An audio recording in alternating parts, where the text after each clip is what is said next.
Hello my loves, welcome back to my channel, or welcome to my channel if you are new here. Hi, hello, my name is Loey. The last week and a half, 2 weeks of my life, you know, in every capacity have not been great. And I wanted to make this video sooner just because my tweets on the situation went really viral. I really only posted about it on Twitter, but people obviously followed up with it. News outlets followed up with me. I saw some posts about it on different websites. I wanted to let the situation play out a bit. I wanted to see if Uber was going to change, if they were going to take any of it particularly seriously. And the answer has really largely been that no, they are not. So I'm going to talk about today my experience with an Uber driver and what I believe, after all has been said and done, and I've had some time to process on it, what I believe to be possibly either an attempted kidnapping or just some sort of nefarious, like this person had some weird intentions for me that night. And I know that sounds pretty dramatic and pretty serious, but this is a really serious situation. On March 22nd, I went to a makeup event with my best friend Eleanor Snittery, who was in town, and we shared an Uber and went to dinner. We went to dinner in Little Tokyo. The event was in Chinatown, so we were kind of in like downtown LA. After dinner, around maybe 9:30 p.m., we called an Uber, and I have used, for the most part, Uber Black since a very bad situation that I was in an Uber in 2019. I made a whole video about it, about how I was basically sexually harassed by my Uber driver, who made me feel super uncomfortable, and just, it was like a really crappy situation, and I did not know what to do about it. Since then, I've taken black cars specifically because I have always assumed that since I'm paying like 3 times the amount of a normal Uber, these drivers are more vetted, they have nicer cars. That doesn't really matter to me, but they have nicer cars. The main reason has been for safety. It's not like a random person's car you're getting into. A lot of the times it's people who drive in a more professional capacity, and who just might be taking Ubers to fill time. Sorry, there's a helicopter that's been like circling my place for a hot minute, and I keep braking to let it pass, but it simply doesn't, so I'm just gonna keep talking. So Eleanor and I call an Uber from dinner, and she's staying in a hotel that was kind of downtown-ish. Not really, it was the W Hotel, and I feel comfortable saying that because she's not staying there anymore, and also because what's so bizarre is the W Hotel in Los Angeles was the exact same hotel that I was picked up from basically like an event that was happening there in 2019 when I had that terrible Uber experience where I was sexually harassed. So very weirdly full circle. But I wasn't even thinking about that when we got into the car. First off, it was just so weird when we pulled up to it, and then so eerie how everything played out after. We go outside when the driver is like maybe a minute away, and he drives directly past the restaurant and keeps like going down the street. And I think that they're building like a station for the metro or doing something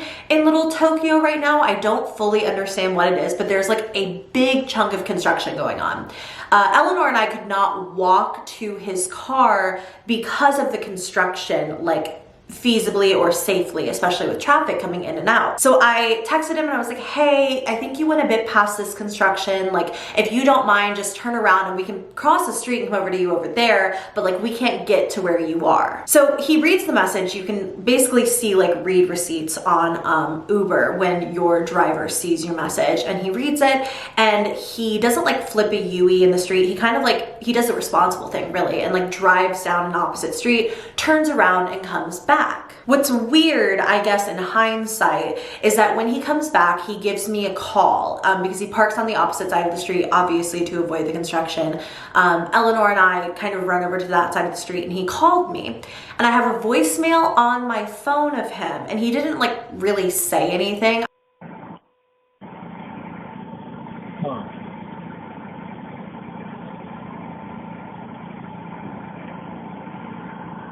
Not that that's a big deal in any capacity, or that anything leading up to now is a big deal. It's weird to think back on the whole night and wonder at what point did I become like either a target or tick him off? We get into the car and he basically says something along the lines of like, sorry, I couldn't flip around up there. And I was like, it's totally fine. And then I said, do you see that we have 2 stops on the app? I had an Uber who wasn't super fluent in English before get really confused when I had like a 2-stop Uber drive. And since then, I've tried to be really vocal with my Ubers about it because like if they don't want to do both drop-offs, that's totally fine. But like I want to change it on the app, if that makes any sense. But he said that was fine and he started driving. Eleanor and I are in the back just gabbing. We're in some traffic in downtown LA, basically going to the W Hotel first, then my house second.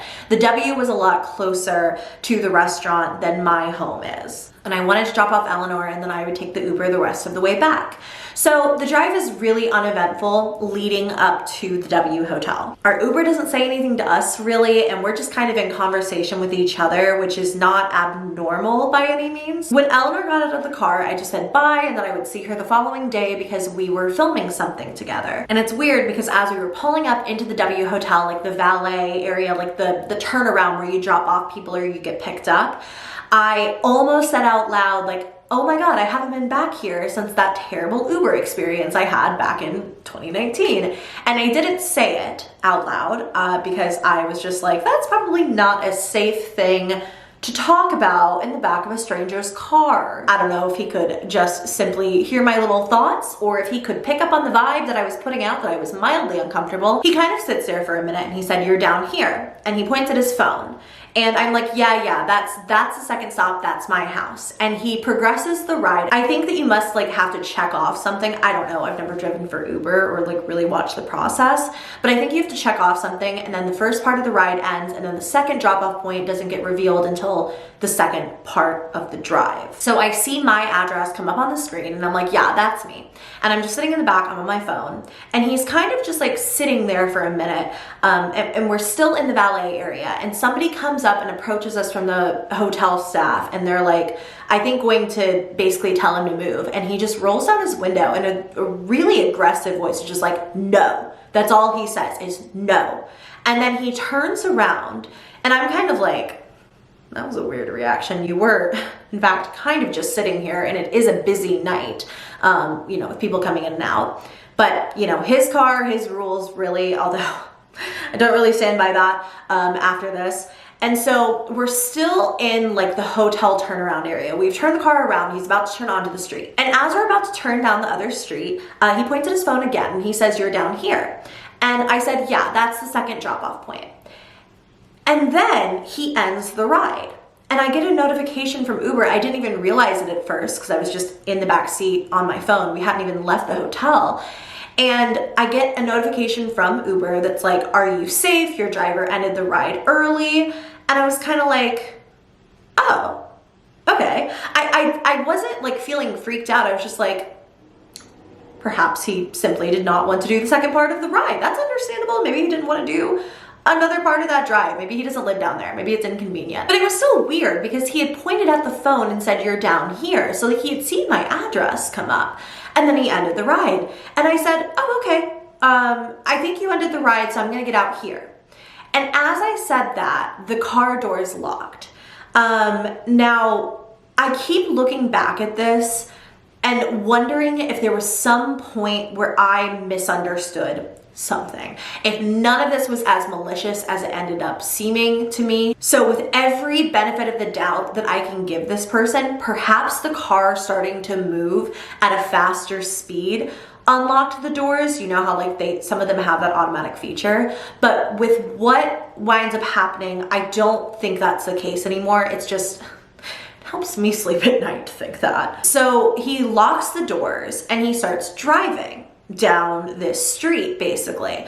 And I said, hey, you ended the ride, I need to get out here. And he said, you're down here, you're down here. And he starts pointing down the road. Now, mind you, up until this point, this man had not like spoken, you know, very long sentences to me, but he certainly had communicated in English to a degree that like it certainly seemed like he understood like I need to get out here, you know? And that's why I emphasized earlier when he was like talking about, sorry, I couldn't turn around here. And I said, you know, you see the second stop? And he said, yeah. Like it seemed like he understood until conveniently he just no longer did, if this makes any sense. So he says, you're down here, you're down here. And he points down the street. And I said, no, the stop was on your phone. I was at a different address, but you've ended the ride. I need to get out here. And he keeps driving. And I said, again, like, I need to get out now. Like, you ended the ride. Just so you know, you ended the ride. Again, I'm not really thinking anything is malicious yet. I just think maybe he's a little bit confused and maybe doesn't even know that he ended the Uber trip. That's when he said something to the degree of, I'm going to take you to the parking garage.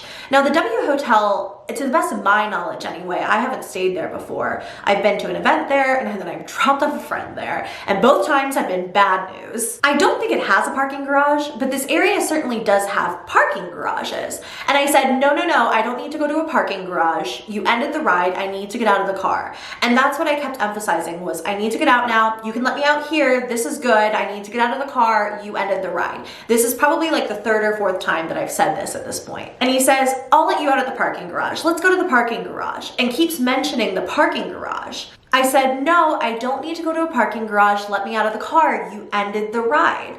And he keeps driving. We're passing one traffic light. We're passing more street lights. I see the parking garage in question. And what's weird was I had someone's number open on my phone. I was about to make a call or pretend to be on a call or do something to make it seem like somebody was waiting for me and somebody knew exactly where I was and like I needed to get out of the car then, because he keeps saying, we're going to the parking garage. I'm going to take you to the parking garage. Like, I'll let you out at the parking garage.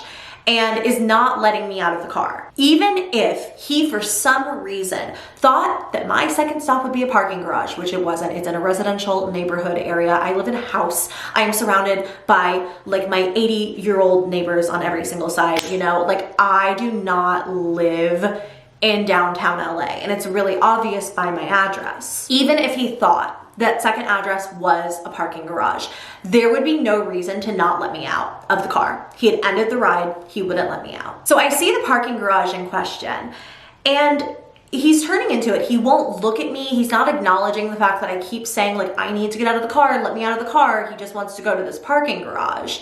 And a lot of people have followed up with the fact that I guess that a lot of assaults happen in parking garages, which I don't know what his intentions were. All I know is that he ended the ride. He locked me in his car. He wouldn't let me out. And he was taking me to a location that was not something I expressed any kind of interest in going in, and refused to let me out of the car or stop the car. So I said really loudly, let me out of the car. And I kicked the back of his seat. So this happens and he really sharply pulls over. When he pulls over, he unlocks the doors and doesn't look at me. I don't even look at him. I just jump out of the car and I start bolting. I grab my stuff, I got out of the car. And as I'm running down the street, I see a construction worker. Again, there's a lot of like construction going on in this area. And I just flagged him down really quick and I said, that car is really freaking me out. Can you just watch me walk back to the hotel? And this was when I realized how long he had been driving for. I was easily a quarter of a mile from the hotel. The following day, Eleanor and I wound up dropping her back off at that hotel. So I guess I've been there 3 times technically. And I was driving because I'm terrified to take freaking rideshare services anymore. And when she saw it, she was like, you really hauled ass to get back up to where I was, because I was down the street. The construction worker was really confused, by the way, when I was like, can you just watch me back up to the hotel? But he nodded, and I was just like looking over my shoulder the entire way. But basically the car that the driver was in sat there for a minute when I first got out, but then the minute that I approached the construction worker, he drove off so fast, like bolted. I called Eleanor. My phone was on 9% battery. I had like no battery. I was so afraid it was gonna die. And I said, can you come back downstairs? I don't know what just happened. My Uber ended the ride and like, I'm really freaked out. I'm running back to the hotel. When I get back, I'm like frantic, I'm out of breath. And I tell Eleanor really quickly everything that just happened. I was just like completely shell-shocked telling her all of this.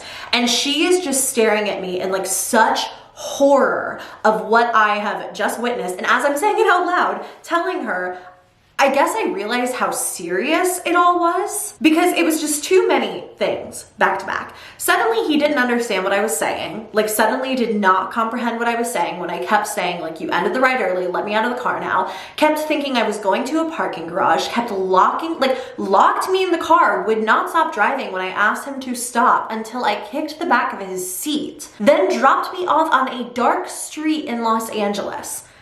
And that was the ride. Like, when I said it all out loud, I realized like, oh crap, that was really, really, really bad. And I don't understand what his intentions were. So as I'm with her, we both rate him obviously 1 star, and I make a report. I say what just happened, and I'm like, do I call the police? Like, I am clearly fine. I am okay. I'm unharmed, but like, what was that? Was that attempted kidnapping? Like, what did he just do? Like, he drove me down the street when I kept asking me to get out of the car for several minutes. So I make the report. I don't know if I should call the cops or not. Basically, I also just don't, like, I've tried to call police before. Like, when I was in that one Uber driver's car where he was making really sexual comments towards me, basically the LAPD were like, deal with it through Uber. Sorry, man, if he didn't threaten you, there's nothing we can do. So this time I'm like, I don't want to call them again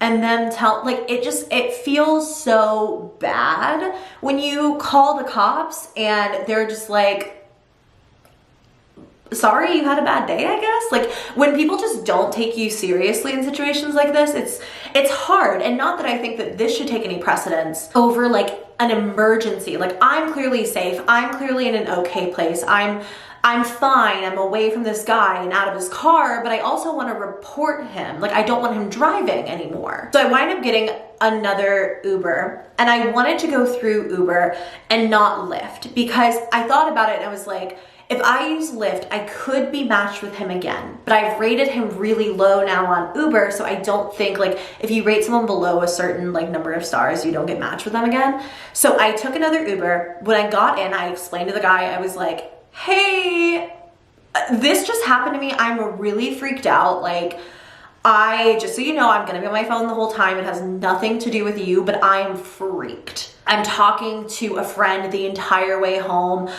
Basically, the guy who drove me was horrified for me and was just like, that is so scary. I'm so sorry. Like, and kept saying like if there was anything he could do to make me feel more comfortable. Like, he turned on all the lights in the interior. It was very thoughtful. Like, he just went above and beyond to make me feel safe, basically. So he drops me off, and I go inside, and immediately I call the Uber like safety helpline or whatever. And when you call, they ask you like, first and foremost, like, are you safe? Are you out of harm's way? And when you say yes, then you can file like whatever.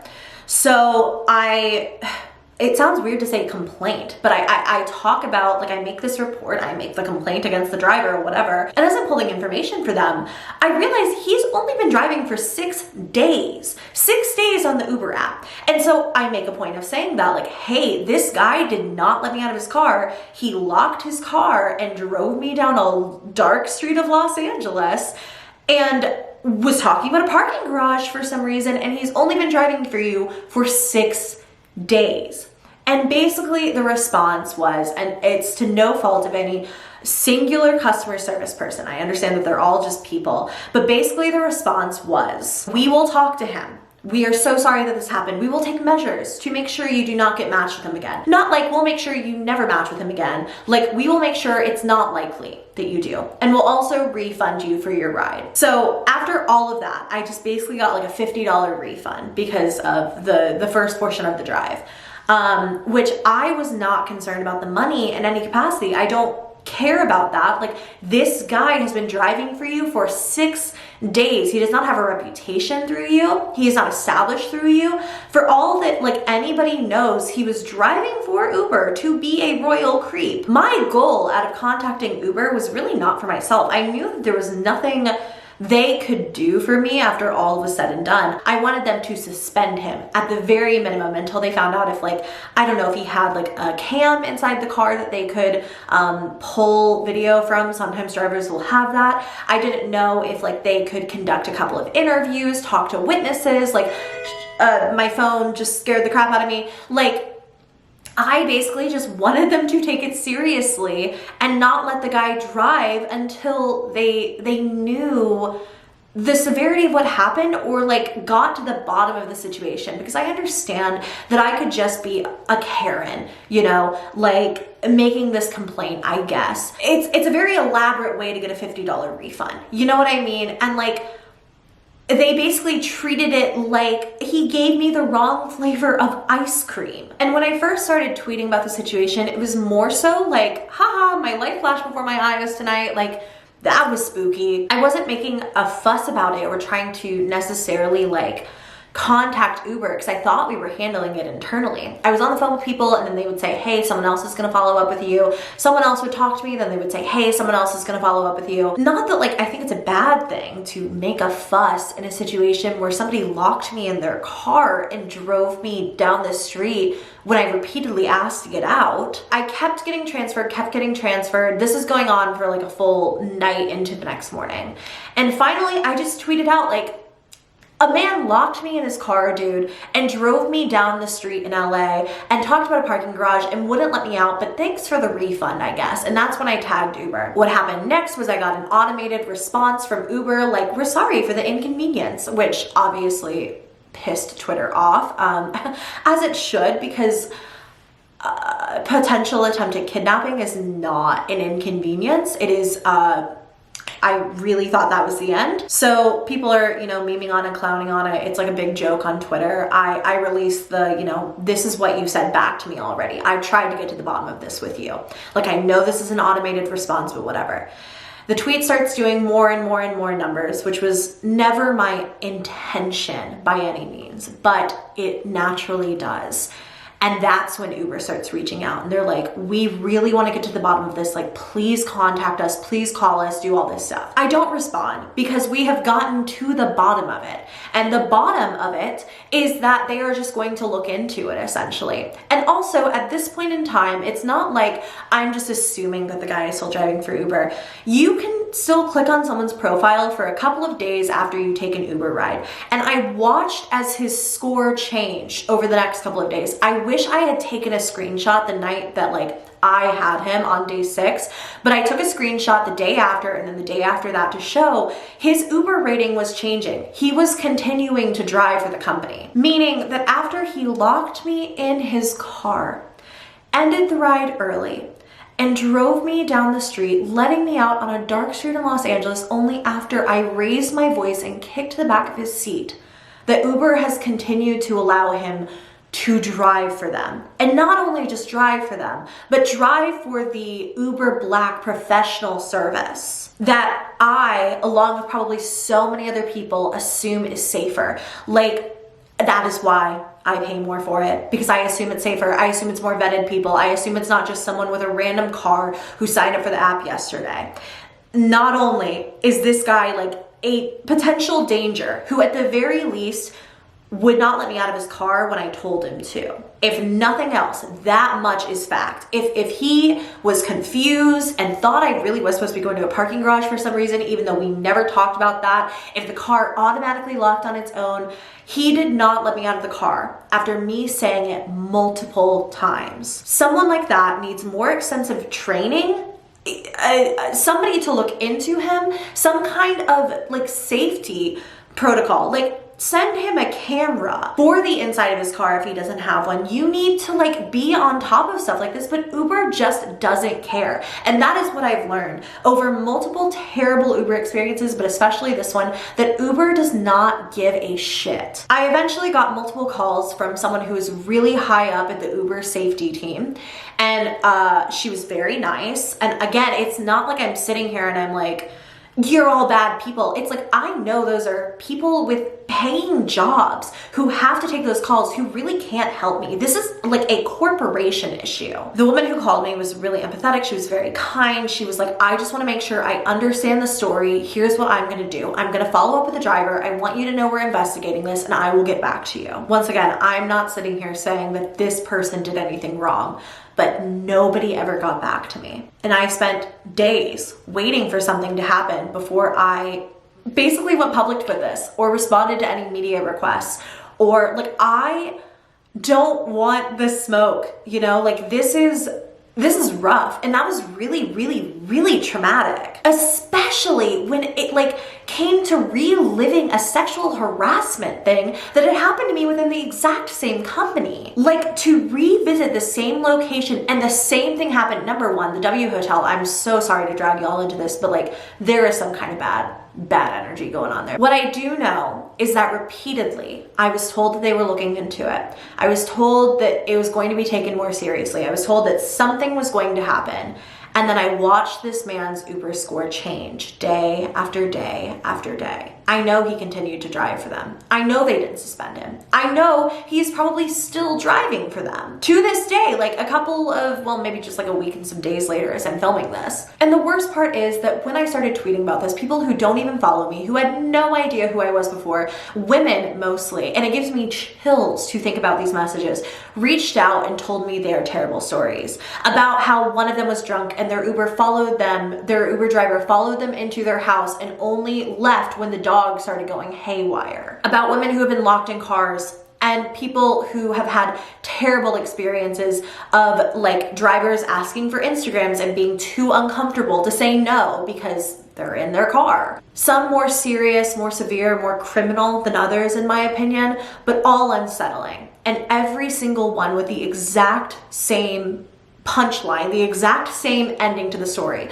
which is that Uber doesn't care. I remember Uber holding some kind of safety event like a week after what happened to me in 2019. And they never, ever handled my situation directly. Never confirmed that they were suspending the driver, never that he had any sort of disciplinary action. Not that this is a school, but like they care about their bottom line. Nobody cares about anything but their bottom line in this company until it's too late, until my tweets get tens of thousands of retweets, until the media starts reaching out. Then they care. And I'm sharing this not because woe is me, I'm so sad, poor Lo, like I could have been kidnapped, but I wasn't, I guess. I'm sharing it because I'm so tired. As you probably can tell now that I've told this story, I'm over the anxious part and I'm into the rest of this video, which is why I made it. I am so tired and I'm so mad. I am not a person who feels anger basically ever, and especially not in a customer service setting. I worked customer service a large chunk of my life. My dad worked for Uber before he passed away, just on the weekends in college towns for extra cash and because he wanted these literal like teenagers to get home safely. But this is not as simple as my driver was a little rude to me. Somebody made me feel a bit uncomfortable. Somebody locked me in their car, ended my ride so that the Uber app was no longer tracking them, refused to let me out, continued to drive down the street while I repeatedly said, let me out now, I've got to get out. You ended the ride, let me out here. This is good, let me out now. Repeatedly said that we were going to a parking garage instead for some reason, and only let me out of the car when I started kicking a seat. I don't know what this person's intentions were, and I don't think that I ever will. If he was intending on hurting me, I don't think that me raising my voice a bit would have startled him enough where he was like, oh, maybe I won't go through with this. But what was he doing? Taking me to a parking garage and locking me in his car. And Uber will not suspend him.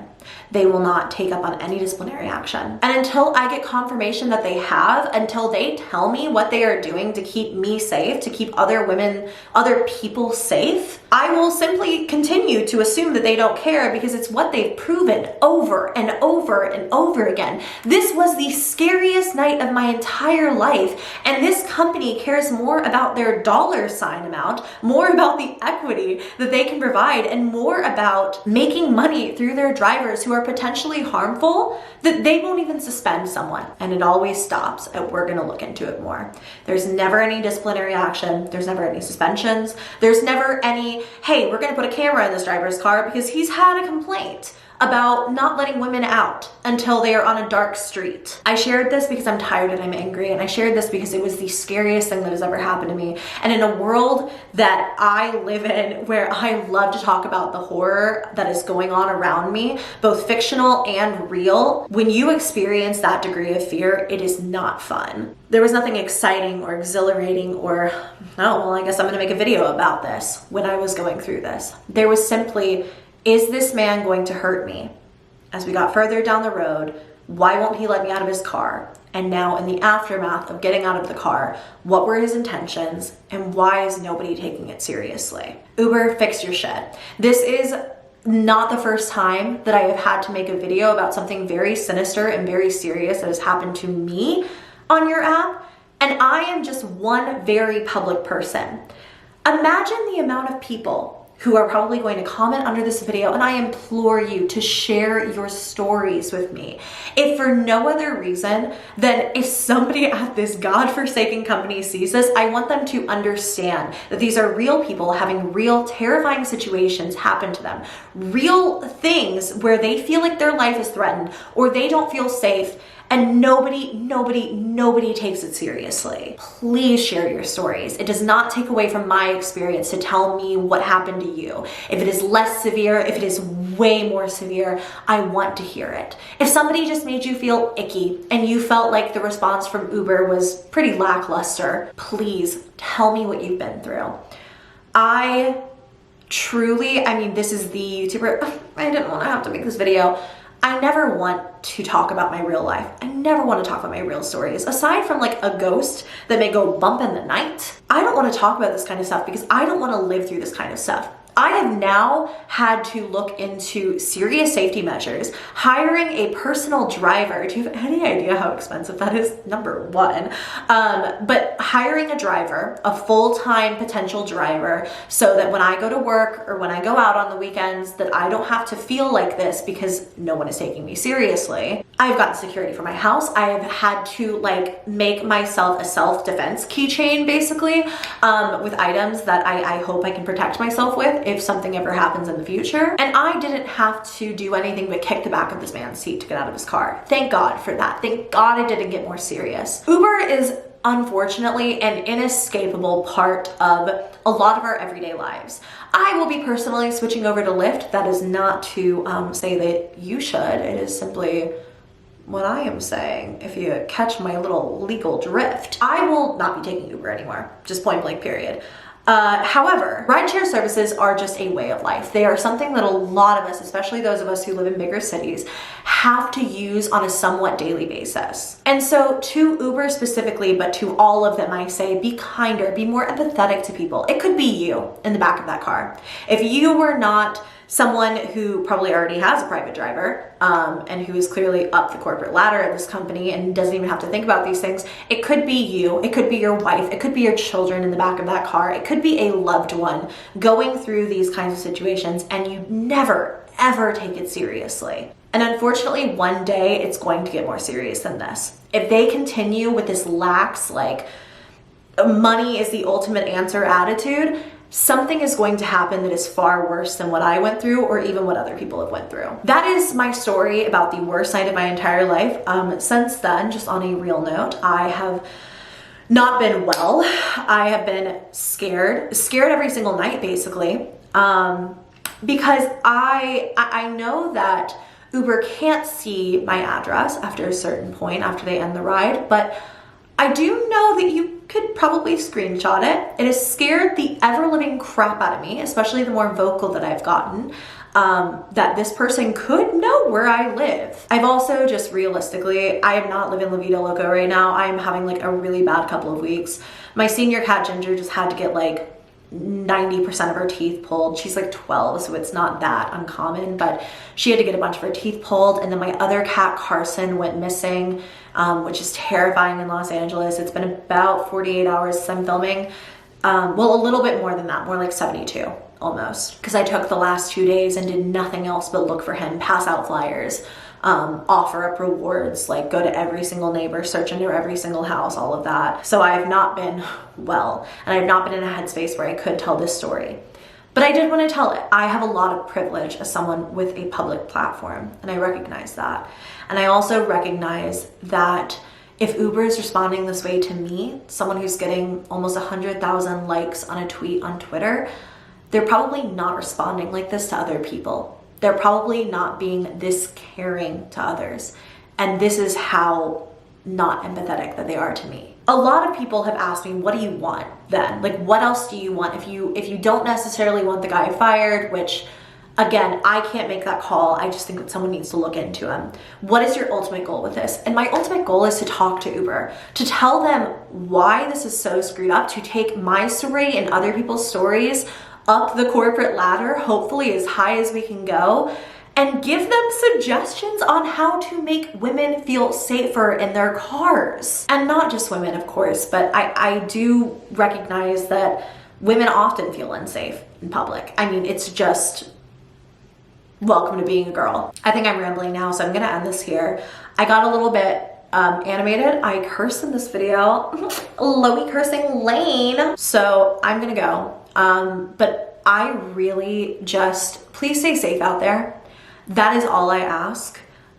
If you ever want to talk about what you've been through, whether it's Uber related or just, I mean, anything, you guys know that like my DMs are always open. I can't always respond to everyone, but I do try to read every single email and DM and everything that I get because it makes me feel so much more connected to you guys. If you ever want to make up a lie in an unsafe situation, just say, oh, my friend Loey is waiting for me at home. Put my name in your phone. Pretend you're getting a call from me. Like you have my full permission to use me as your scapegoat at any point in time. I love you guys so much. Thank you so much for listening and thank you so much for being here. This was really hard to film, but also weirdly therapeutic. So yeah, I think that's all for me and I will see you in my next video.